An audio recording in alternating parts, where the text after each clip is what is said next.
My name is Craig DeSessa, and I'm the Executive Director of the Virginia Education Opportunity Alliance. We're an alliance that's made up of a number of organizations here in Virginia. You might be familiar with the Virginia Institute of Public Policy, Thomas Jefferson Institute, Heritage Action, Americans for Prosperity, and the Family Foundation. And we have a number of other individuals that have joined our executive committee. And we developed a strategy for creating a grassroots movement across the state to encourage more opportunities in education and also strengthen parental rights. Today, we're very fortunate to have Secretary Guidera join us. Secretary Guidera was appointed by our Governor Youngkin back in December of 2021. And in her cabinet position, she oversees education from pre-K through post-secondary into the Commonwealth of Virginia. Before joining the Youngkin administration, she was a strategic consultant helping states, foundations, companies, and nonprofit organizations strengthen their efforts to improve student learning and outcomes. Prior to launching her consultancy, Mrs. Guidera was founder, president, and CEO of the Data Quality Campaign, a national nonprofit advocacy organization leading the effort to ensure that students, parents, educators, and policymakers have the right information to guide their actions so that every student can excel. Again, thank you for joining us, Secretary Guidera, and I'm going to let you take the floor. You're muted. Sorry, I was practicing good Zoom hygiene and how quickly we forget how to take ourselves off mute. I just want to say thank you, Craig, for having me, and thank you to everybody for taking time out of your day to talk about something that means a lot to me, and I know a lot to you as well, which is how do we make sure that Virginia has the best-in-class education system in the world, and also making sure that parents are part of building that system and making sure that we're meeting the needs of every single family, every single student in the Commonwealth, which, as I'll go through my presentation, we are currently not doing. So I just, first of all, want to start by saying thank you for existing. I did some reading and some research about you all, and I have to tell you, I love your vision and your mission. It's close to my heart and very similar to the mission of the organization that Craig just read in my bio that I helped to launch 20 years ago called the Data Quality Campaign. And that mission was ensuring that every single student, every single parent, every single teacher, policymaker, and citizen has the data that they need, the information that they need to make the best decisions possible so that every single child can thrive and be prepared for success in life.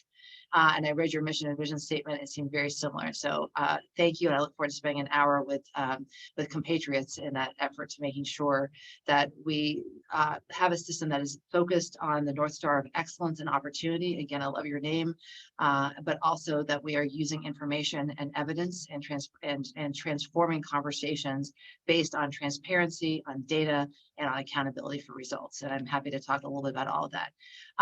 I want to just key off a couple key things in the next 20 minutes that I think are critical to the conversations that I think are happening right now in the Commonwealth. I hope they are, about how do we restore excellence to all communities around education, and how do we reset and remind people that that is the most important thing we can do when we're thinking about creating a strong economy, a strong democracy, and strong communities, which is investing in all of our children and making sure that families have quality options for their children.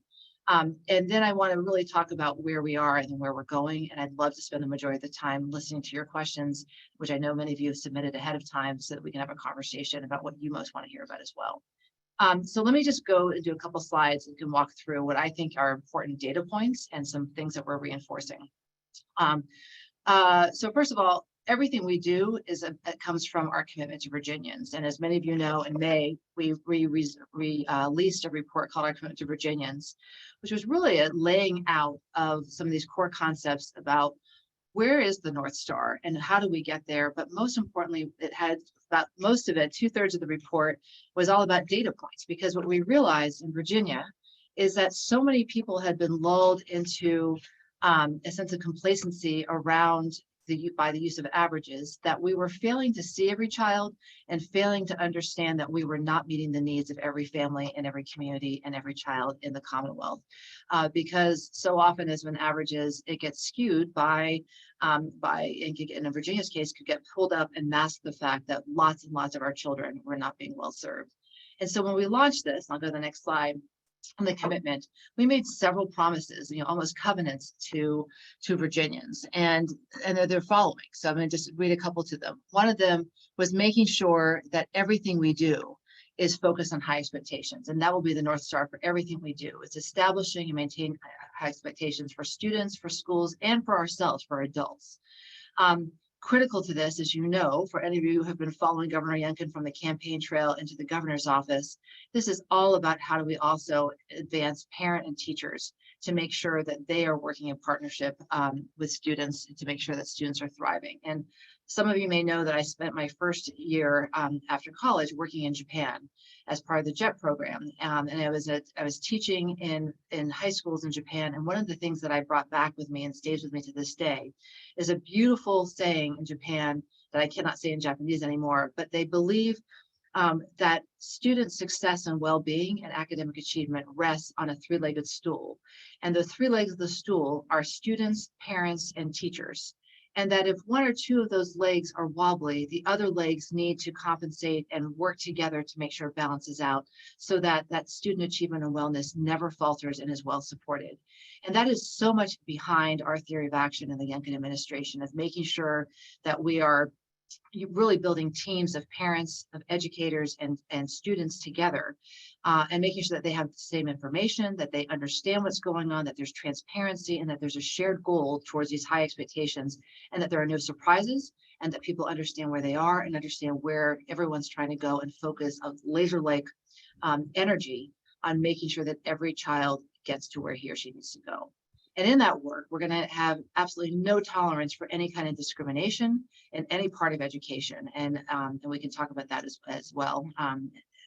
And we know Executive Order 1 dealt a lot with that. And also, we believe that fostering innovation is absolutely critical to this. That once you set high expectations, we know that there can't be this one-size-fits-all approach to education. And I would argue that's part of the reason why we're getting the results we do, is that our one-size education system doesn't work for all kids. And we don't have a situation where 42% of our second graders can't read and are not on track to read by third grade. If you don't have a way of personalizing and making sure that children are in learning environments that are working for them. And so our goal is to make sure that we blow up this one size fits all. We create innovation of all sorts to make sure that we are meeting kids where they are, getting where they need to go. And this highlighted piece is a core, and we'll come back to this throughout the next couple of slides, about making sure that undergirding all this is a commitment to transparency and accountability so that every child is seen and we hold ourselves accountable. We hold the adults in the system accountable for making sure every child gets what he or she needs to succeed. And bottom line, when we have high expectations, it also centers on post-secondary readiness. This governor is focused on making sure that we know that that the demands of the workplace are growing. We know of 300,000 jobs at this moment in the Commonwealth that cannot be filled. And we know that we have to continually align our education system needs to the workplace needs, and we need better connections. And we need to make sure that that alignment is there, that communication is there, that partnership is there, both with higher education and with the world of work, so that our learners and our educators understand what they're preparing people for success in life. And bottom line, critical to all of this is making sure that people know how to think, they know how to think for themselves, they know how to express themselves, and that they are in a learning environment which is vibrant, and that also creates a culture where people have the freedom and the confidence to speak and know that they will not have consequences for having opinions that are not part of the groupthink. So that really was the line of our commitment. I want to highlight one thing again, Matt, if you can hit that way. We're going to talk a lot about this piece. I know this is core to your mission. Whoops, we just went back that core to your piece, and we'll talk more about it. But I'm also happy during questions and answers to talk about any part of this commitment piece, and happy to talk about that report till the cows come home. But our next page also that we released in the commitment is a set of guiding principles that truly shape every decision that we make and every policy that we develop in the Youngkin administration. And I'm not going to read all these to you, but I do want to highlight a couple of them. First of all, high expectations. If you've been following what we've been doing since day one, it is about reminding people that excellence means that we have high expectations and that every single child and learner deserves to be held to high expectations. And when we don't do that, we are condemning our individual children and parts of our society to a life of limited opportunities and closed doors. We know that the kids that we expect a lot of and the systems we expect of, that they produce that. And I'll show you some slides about that later. And we know that we must focus on high expectations. And I would argue this is part of the reason why we have been getting the results going in a backward way, is that we have forgotten to have high expectations. We have we've been captured by a theory of action that says that if kids, it's not fair to have kids work hard, that we make people feel stupid if we expect them to do things. And I would argue that that is soft bigotry of low expectations. And that's just a terrible form of discrimination when we do not hold every single child to high expectations. They deserve that. Second of all, this transparency and accountability piece, you can see I care a lot about it. It comes up in all the slides. We cannot get these results of high expectations for every child to become a reality unless we have an unbelievably strong commitment to having utter transparency in where we are, transparency about where we want to go, transparency about what's happening in our classrooms, transparency about what's working, what's not working. And then transparency is the critical part of then how do we have accountability? How do we make sure that when we're honest with ourselves about what's happening in our schools, what are the results we're getting, that we can then be honest also about what's working, what's not working, and how do we create accountability systems that start to incent improvement and continuous improvement. And again, this is not accountability for blaming and shaming. This is about how do we use information as a tool for getting better results. And there's not a single organization in the history of the world, whether it be public, private, nonprofit, that has gotten measurable results without using data as a tool for improvement. And that's what we're talking about when we talk about transparency and accountability. You can't know where you're going and how to get there if you don't know where you are.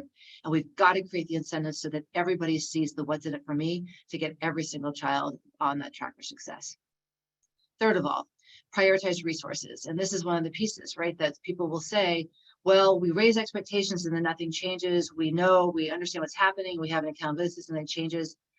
Part of this is also why we need to use data as a flashlight and not just a hammer, is so that we can also see where there are situations where people need more. And so how do we put more time, energy, and yes, even money into areas that are struggling and may need something because they have more challenges.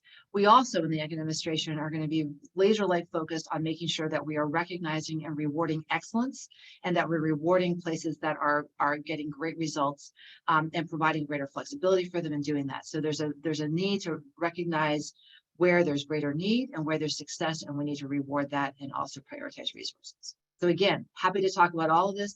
Every single piece of one of these principles is critical to what we're doing. And I could spend an hour with you on every single one of them, but I'm going to focus on this data piece right now and the high expectations in that. So next slide, please.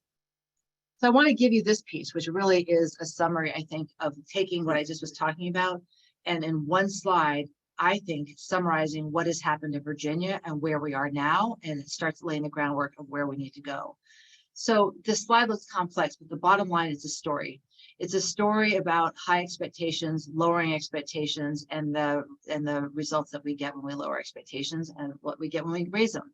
So what you see here at point number one, the green boxes tell, or the storylines I'm going to tell, is where we start having SOLs, we start having standards of learning, we start assessing.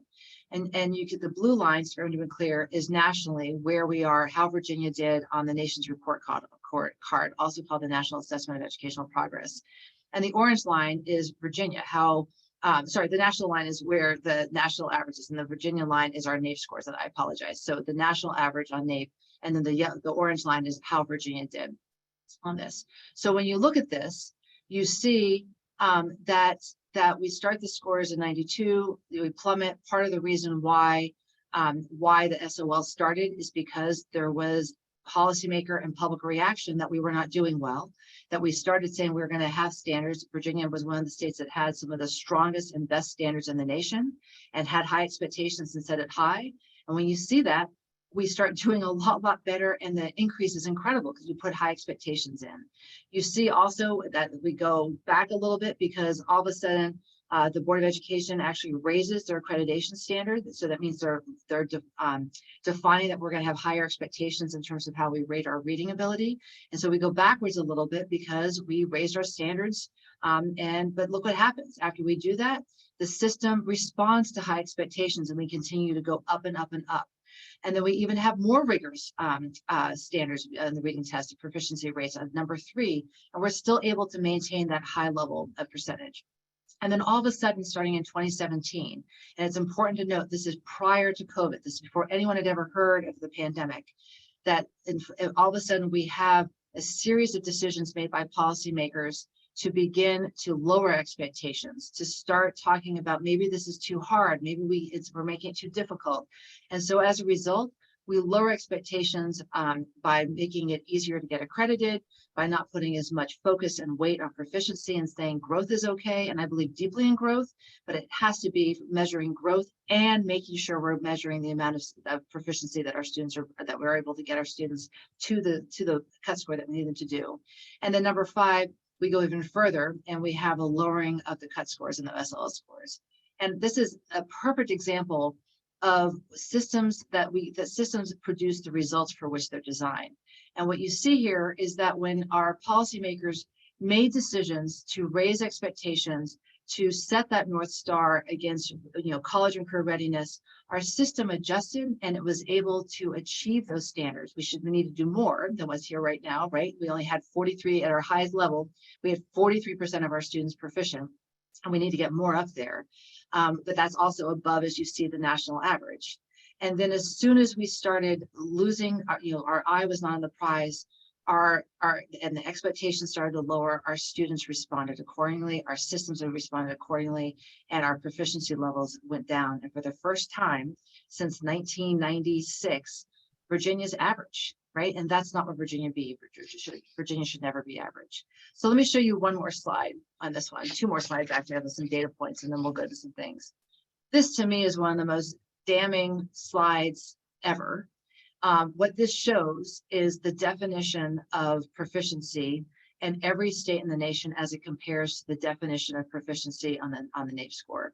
Proficiency should be defined as what we expect at every level, students to be able to know and be able to do, to be ready to go on to the next level, and also is benchmarked to be in college and career readiness.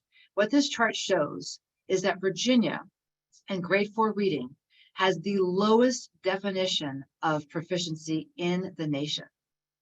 And you look and see where we are against other states. And this is incredible. This is Virginia, right? This is Virginia. We're supposed to be a place where we expect excellence, where we have a strong economy because we invest in people. This is one of those rabbit in boiling water moments or frog in boiling waters, where we just have been continuing to lower expectations, and we're going to wake up and realize our kids are not prepared for success in life. And we're starting to see this in some of the economic mobility numbers in terms of, and also the moving out of the net migration out of Virginia. And so this is a wake-up call. It should be a wake-up call for everyone that it is immoral for us to set our scores lower. If you turn to the next slide, this is also called the honesty gap.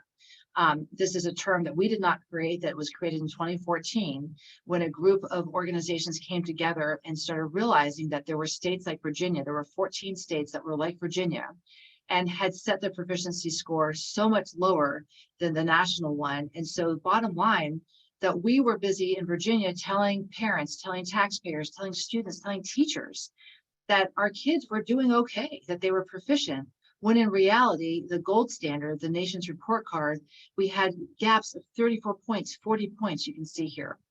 Every other state in the nation quickly after 2014, 2015, 2016, recalibrated their proficiency score so that it got rid of the honesty gap. Virginia is the only state that has not done this to date. And again, what I want to say is just changing a proficiency score isn't going to mean that our kids are going to get smarter and that they're going to reach it. There's so much more that needs to be done in terms of changing how we educate, changing the environments in which our kids are learning in. But the bottom line, the first thing to do is to find that North Star and define what we're aiming for so that the system knows how to get there. So that gives you a sense of where we are. And then if any of you were following when we released the NAEP scores, which these are based on, you also know that we released a whole set of programs and ideas. I just want to go quickly over these and talking about what we're doing to address the learning loss that's happened. And I want to reinforce, this learning loss is not only from COVID. This was learning loss that was starting much earlier and is statistically significant starting in 2017. And I would argue it's because we forgot to focus on high expectations. We forgot to focus on excellence for all, and we're changing that today. The bottom line is we are raising the floor and the ceiling. There should be no ceiling for our kids in Virginia. They should have access to education. You'll be hearing us talk a lot about dual enrollment, industry recognized credentials, and making sure that we provide multiple pathways for kids to get as much advanced work and different kinds of work as possible. But this floor piece really matters. We have a commitment to raising that proficiency score back and have it be benchmarked to best in class in the nation. And so the Board of Education is tasked right now with undergoing a process for benchmarking against the NAEP proficiency rates and looking at other states. So that's first of all, is let's restore that focus on excellence and proficiency at that high level so that we are benchmarked to be best in class. Second of all, we cannot wait for government to respond. We must empower parents immediately with emergency supports. So the governor announced that starting in January, there will be $30 million available for families to tap into grants that they can use to buy tutoring, to go to specialized programs, anything that helps their families and their children with learning loss, that they can decide what is best for their parents. It says $30 million. We're going to make sure that these grants are sizable. We're planning on about $2,500 to $3,000 per child, which is a huge amount of money to be able to invest in them, in their children, and to take advantage of these short-term funds to make sure that the learning loss can be personalized, it can be dealt with, and it can be dealt with in ways that families want to work with their children. Third of all, while we're focusing on families making that decisions, we're also doing an all hands on deck conversation about tutoring. And we are very much focusing, you might have heard that we did a really innovative partnership launch with our HBCUs and the Urban League in the Hampton Roads area in Petersburg, where we have HBCU students partnering with school divisions and with the Urban League to provide mentorship and tutoring programs to make sure that students, especially in communities that have the greatest learning loss, to have those important relationships that we know went lacking during COVID when there was so much isolation among our students, but also to have people that can help show the opportunities that open when you work hard in school and that you achieve and what's possible in terms of going to college and going on to career. So those tutoring partnerships matter, but so too does just a call to action for everyone to reach out to their local schools, to their principals, to their school divisions, and ask how they can help with building relationships as tutors, as mentors, because this is an all hands on deck moment. Fourth, we need to hold ourselves and our schools accountable. And this is all about changing our accreditation system and our accountability system so that we are very clear that never again are we not going to be transparent about how every single school is serving every single child, and that we are going to build an accountability system that's separate than our accreditation system. That also makes sure that we put in place the incentives and consequences when schools are not meeting that goal of serving every child well.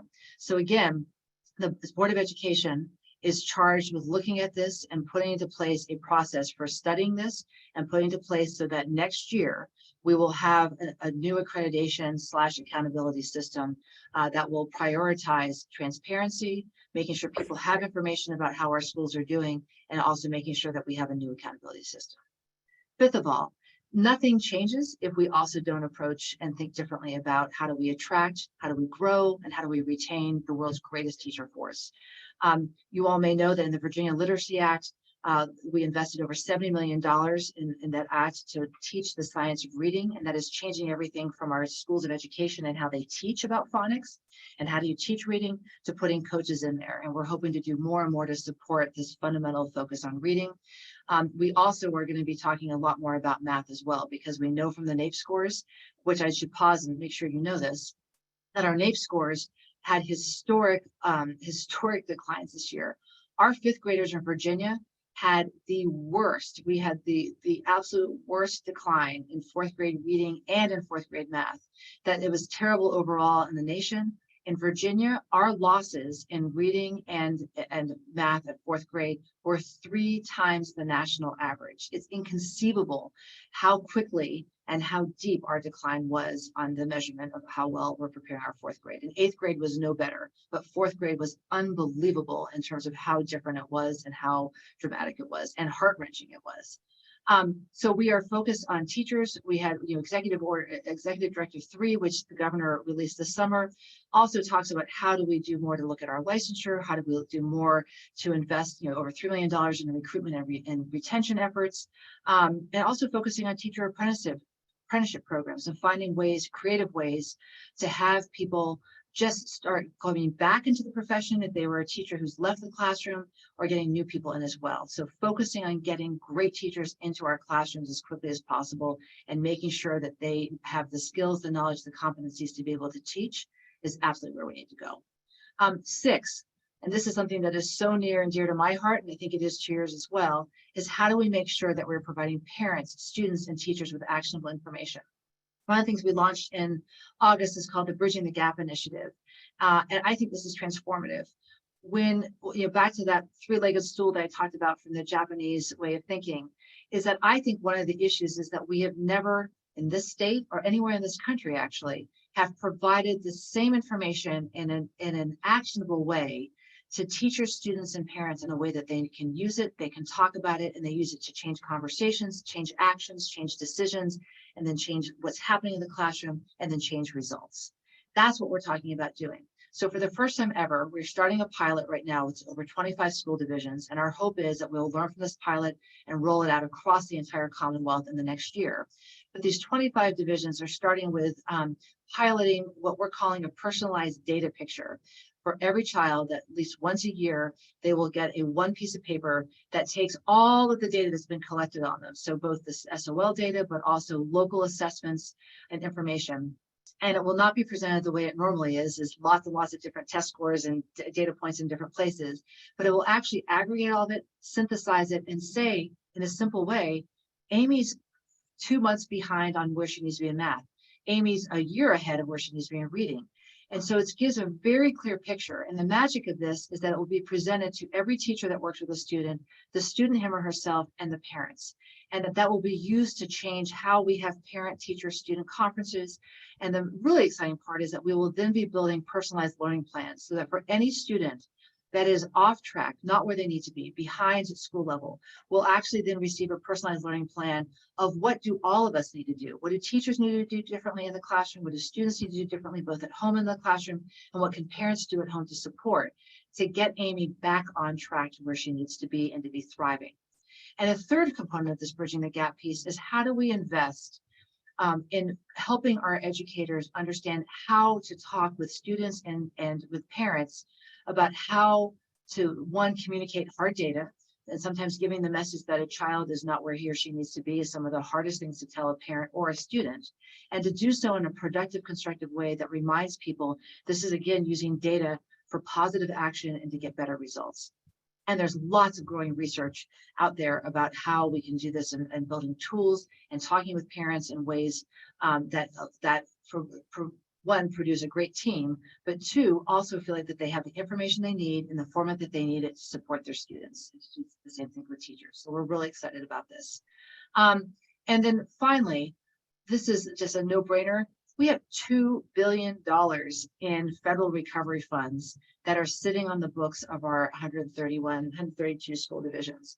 And so one of the things that the governor challenged all school divisions to do is to make sure that they're investing that $2 billion in efforts that are proven, that are evidence-based, and that will be addressing the incredible learning recovery that's needed in every single community. On the VEOA website, there is a place you can go and see exactly how much is remaining, how much money from recovery funds is remaining in every single one of the school divisions. And then by December 31st, the governor has required, the superintendent has required that every school division report out their plan and make it public about how they intend to use that money. And that's another opportunity for you all as active citizens to ensure that school boards and superintendents are investing these billions of dollars into things that are actually going to have a difference in changing kids' lives by making sure that they are making up the skills and knowledge and content that they don't have right now. So I'm going to stop there. I'm going to put one more thing on. All of these documents can be found at this website. And we'll make sure you also have the slides afterwards so that we can send that out. So I just want to say thank you for your time, and I'm happy to stop talking at you and answer any questions that you have about anything that I talked about or other things as well. But thank you for inviting me today. Thank you so much, Secretary Guidera, for that presentation. Your presentation answered a lot of questions we were getting, so that's a good thing. I got a bunch of questions here. There were dozens of questions, and I'm going to try to narrow it down so that we can get to as many as possible. Obviously, there was a lot of repeat questions. Going to basically curriculum questions, you addressed the learning loss and also in the marginalized communities, which is really important as we deal with this. And you just talked about the $2 billion that's sitting there. Is that money? Why aren't the schools using that money, or are they using it and they just are sitting on it? I don't understand. I don't think any of us understand. I think this is one of those places where we can be productive citizens and ask questions in a productive way. And also, we don't know. And some of it we've heard from some superintendents that the money has already been programmed. It just didn't show up on the reports, but that's why we set a deadline and said by December 31st, the plans need to be published so that citizens, taxpayers, parents, teachers themselves have an understanding of how these dollars are going to be used and how they're going to help individual children. So I think there are probably lots of reasons, maybe excuses about why there's still that much money sitting there. And to be really blunt, Craig, I mean, it's unbelievable to me after having lived through the last 3 years, but there's not a sense of urgency, that there's the sense of complacency, the sense of the status quo, just that this is just the way it is just, I don't get it. And that's part of the reason why we use data so much, is that we are trying to create a sense of urgency and a demand for change, because the way the system has been working is not serving all kids. And so that's one of the most important things we do, and why you will see this administration use data over and over again, is to remind everybody this system is not working for every child. You know, every data point is a child, and that we need to remember, and this is why I founded an organization focused on longitudinal data, is that if you only use averages, you miss the whole picture. And by longitudinal data means the ability to follow individual students over time. And that's what we're committed to doing, is seeing every child, getting every child what he or she needs, and then making sure that every child is prepared for success. So we have to break this down and think about this as individual children. And I think that's one of the things to encourage our local school divisions to do, is don't think about this as spreading money out to everybody. Look at your data, look at what the needs are, who's needing this the most, where do we need professional development, how, I mean, these divisions can do the same thing as we did with $30 million for tutoring grants. They can do the same thing and say, we're going to make sure we're going to prioritize additional dollars for families whose children are furthest behind. I mean, there are no strings on this money other than it has to be used for learning loss. And so I think there's some just creative ways that problem solving leadership and school divisions can say, how do we solve this problem now? And, you know, we all saw it in COVID. You know, there seemed to be places where everyone just rolled over and said, oh, this is too hard. And, you know, forgetting that these are kids' lives. And there are places who figured it out and said, how do we make sure that we don't fail our kids? And this is a moment where we cannot fail. We are basically on the cusp of losing an entire generation of kids if we do not figure out how to do this. Yeah, so there's a call to action here, is what I hear you saying, is the people on this call to go to their school boards, go to their superintendents and say, hey, what are you doing with this money? And how are we going to apply it towards learning loss? I mean, that really seems like the action. And I encourage people to ask questions, right? We may see that in December, you know, January 1, that there are lots of great plans and we need to applaud those, and that money has already been set and the system hasn't caught up with it. But in the places where that's not happening, so let's applaud and support the places that are doing that. And then in the places where there isn't a plan, it's not evidence-based and it's not clear it's going to help kids, then that's where we need to also just double down and say, how do we help and how do we make sure that those places are truly focusing on learning loss needs? One of the common questions I got was the governor's first executive order that he signed. You know, how's the administration able to hold schools accountable or divisions accountable for some of the divisive materials that have been used in the curriculums? So again, this is the value of transparency, that when we just see things, you can say that's not, you know, bring it to people's attention. But this is really also where local control matters and school board elections matter, and making sure that people are aware of what's happening and that we use voices, and school board needs to have those conversations about making sure that topics that and approaches to learning that are assuming guilt or making students feel like that they are guilty for something that happened in the past, or attributing attributes to children because they come from a certain background or ethnicity or religion or anything. It's just absolutely inappropriate. It's not allowable. And this is something that, again, all of us need to do a better job of calling that out and just and bring it to people's attention that that's not right. Yeah. So recently, the administration submitted some history standards and accreditation standards, I understand, to the Board of Education, and they were rejected. What is the status with those right now? I just want to quibble a little bit with the word rejected. So that it wasn't so much rejected as that the history standards were not received for first review, and the chairman of the board, the president of the board, has the is the sole person who has that authority to accept those for first revision and for first review. And so as a result of lots of public comment on things, and I'll be really clear that there was lots of confusion because for the first time ever, the standards and the curriculum frameworks were brought together and presented to the board in August. And one of the things that the Board of Education said is that it's too complex, something that had always been separated, so that you have the standards, the content we're going to teach, and then the curriculum frameworks, which are suggested ways to teach that material and make it come alive, had always been two separate documents. And for the first time, they were put together, and they were incredibly unwieldy. They were really unusable from an educator's point of view. And so the board asked for those to be separated, so that when the standards were presented as first review, they looked very different than they did in August. And as a result, people thought that all kinds of material had been taken out from the standards. And so things like Martin Luther King wasn't being taught, that different topics were being removed. And in essence, there have been additional things added in to tell all of our history. Because if you all have heard, the governor is committed to making sure that we tell all of our history, the good and the bad. And I think when people see the standards in January when they're reintroduced to the board, that they will truly see that this is telling all of the history. This is not about whitewashing history. This is making sure that all of Virginia's stories are told. So that's one. So the standards, there's a process right now. The Department of Education is going through and addressing concerns, omissions, and errors that were found in the draft. Those will be represented, and I hope that because of the thorough work being done, that those history standards will be received for first review, and then there'll be public comment. And then we are still on schedule for having those be released and finalized this spring, and then going into effect in 2024.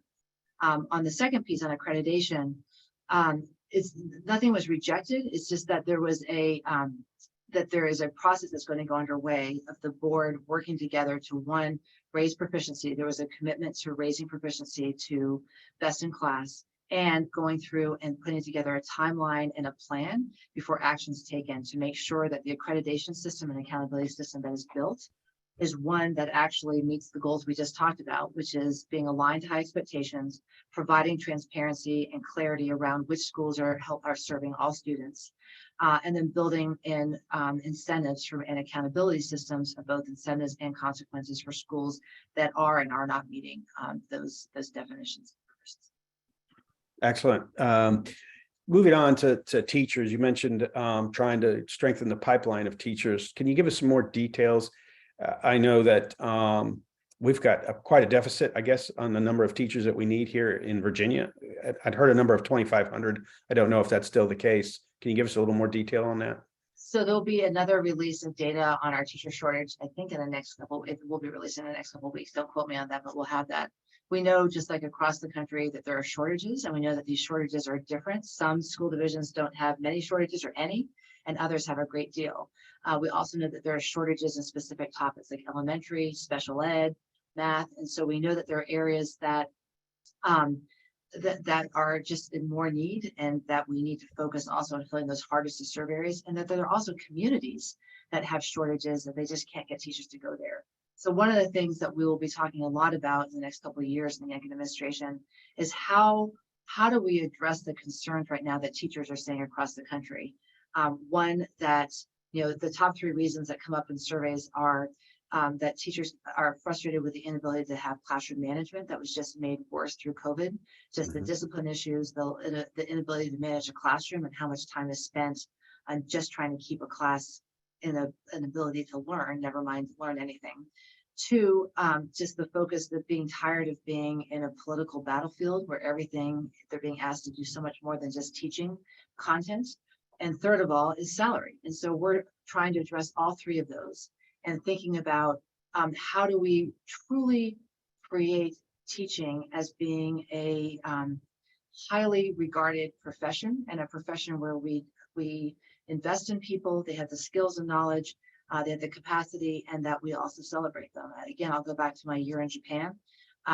Being a teacher was one of the greatest careers you could have. Everywhere I went, I was called a sensei, because being a teacher for the Ministry of Education was a calling. And in this country, we don't do that. And I just came back from a meeting where we were looking at research across the OECD countries. And it's amazing to see the correlation in the community, in the countries where teachers are highly regarded, they feel supported, they feel like that they are seen as a professional, student achievement is higher.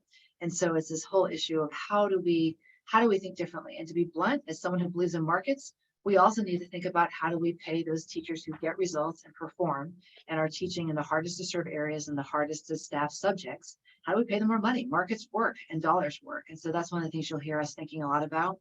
And just in terms of just doing the right thing, we're going to do more and more over the next several years about recognizing and rewarding teachers who get results.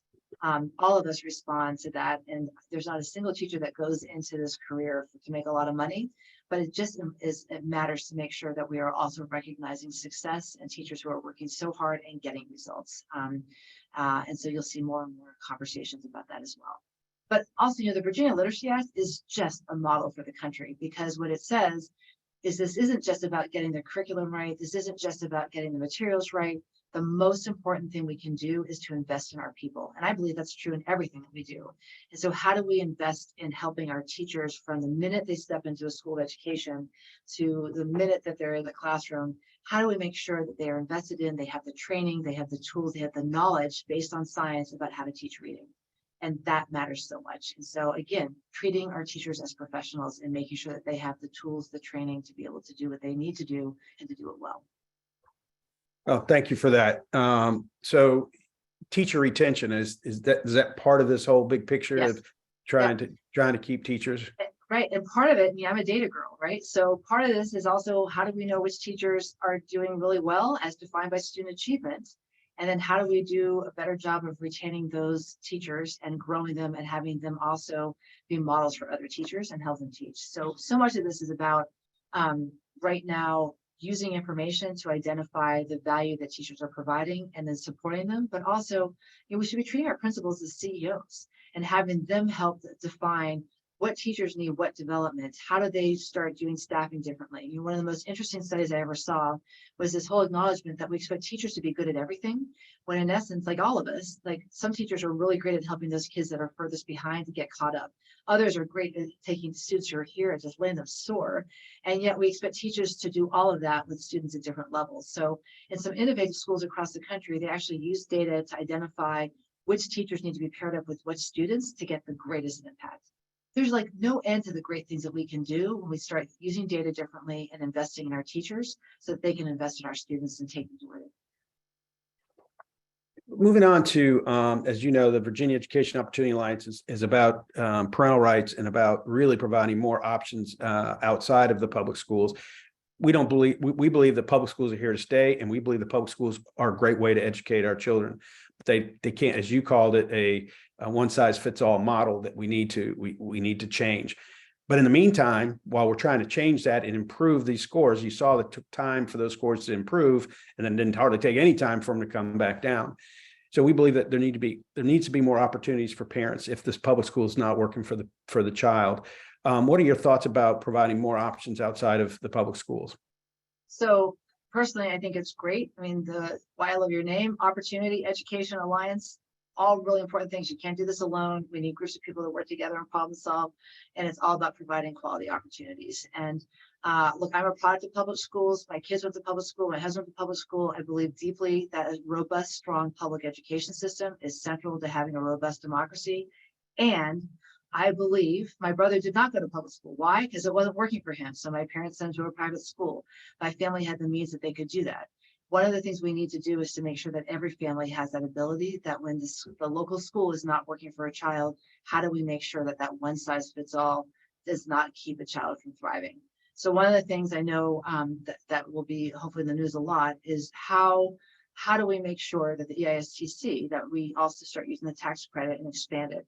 As you know, the governor is committed to working to create some policy fixes to make it to be one of the most viable tax credits in the country, rather than one that might have some kinks in it right now.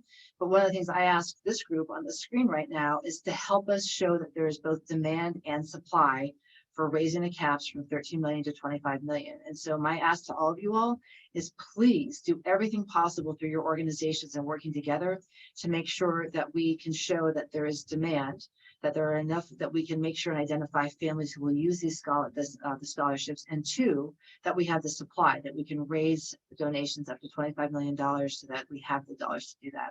I think if we can show that and get to $25 million in both supply and demand, that we prove to the General Assembly that there is an appetite in Virginia for this kind of opportunity and choice. And I think that then it changes lots of conversations that will then allow other opportunities to thrive as well.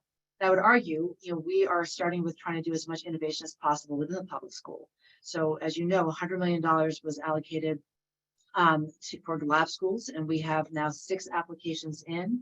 3 have been made for planning grants, and we know that there are lots more in the pipeline.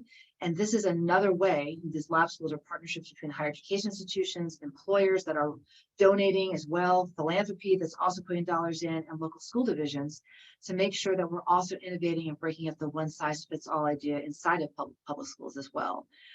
We've also are starting an Office of Innovation that's going to celebrate, identify, and learn from different models around Virginia to show that we do have these pockets of excellence and people that are doing things differently. And how do we make that not the exception, but the norm, that people should be able to build schools that are working for kids. And when I say working for kids, I mean helping kids achieve at those high expectations and getting them on a path for success. But then you'll also see this administration, why we did $30 million for grants to parents. Parents ultimately need to be in charge of deciding what's best for their kids. And we're going to try to expand those opportunities as much as possible in the current situation. So on those, on that $30 million, will parents be able to use that to potentially form a pod to provide additional education for their children to help with the learning loss, or micro schools? Yes. So I think things that are working, I don't think it can be instead of education and can't be paid to pay tuition, but additional pieces that are in addition to their child going to school that can address learning loss and to get kids back on track. Absolutely. I think we're going to build it in such a way that there will be very little strings attached to it, other than the fact it will be also has to be through licensed folks. So there will be a list of agreed to folks that are either licensed or ability. So there will be some rules on that to make sure that there is transparency and accountability for those dollars, their taxpayer dollars, so that it could be a licensed teacher who's doing a pod, or it can be somebody, but it has to be somebody that's licensed, and we'll have much more clarity and guidelines coming out in the next 6 to 8 weeks on all of that as well. Excellent. Yes, we want people to be creative. So one of the questions I often get, and people are very frustrated, we don't have a lot of charter schools in Virginia. Can you explain a little bit about that challenge? And is there anything in the works right now to try to improve that? So I think everyone knows the challenge is that there is a misunderstanding of charter schools not being public schools, a misunderstanding of charter schools taking away resources from public schools, and just a fear that they will be used to close doors for children rather than to open doors for children. Whereas the research from across this country shows just the opposite, that charter schools are able to better serve students of all backgrounds and socioeconomic. And as someone just said, and charter schools are public schools. And so in other states, people know that. In Virginia, somehow, we have let other people define the definition of charter schools as being privatization of education. They're not public schools. They hurt existing public schools. They take kids out of public schools. All of that is false. So again, I think that, because of the way the Constitution is set up in Virginia, it makes it very difficult for us to set up charter schools. And at this point, given the current political realities, I'm not sure we're capable of doing that. And that's another way where some political activism and people making the case, but also building awareness of the success that other states have had by having a robust charter school network what we can learn from that, and also proving the point that these are public schools that are serving children and serving them better than their traditional neighborhood school. And again, reminding people, this is all about ensuring children, our youth, are prepared for life and that they have the opportunity to attend a great school. And that's no matter if it's charter schools, lab schools, using ESTC to attend a parochial school or a private school. This is all about making sure that children have opportunities to be in the school that best fits. Yeah, that in Virginia, many of you may already know, but the decision making for an application for a charter school stops at the local school board. And most states don't have that. They usually have an appeal process of some sort. And that's why we don't have a lot of charter schools, is because the local school boards don't want to have to deal with it.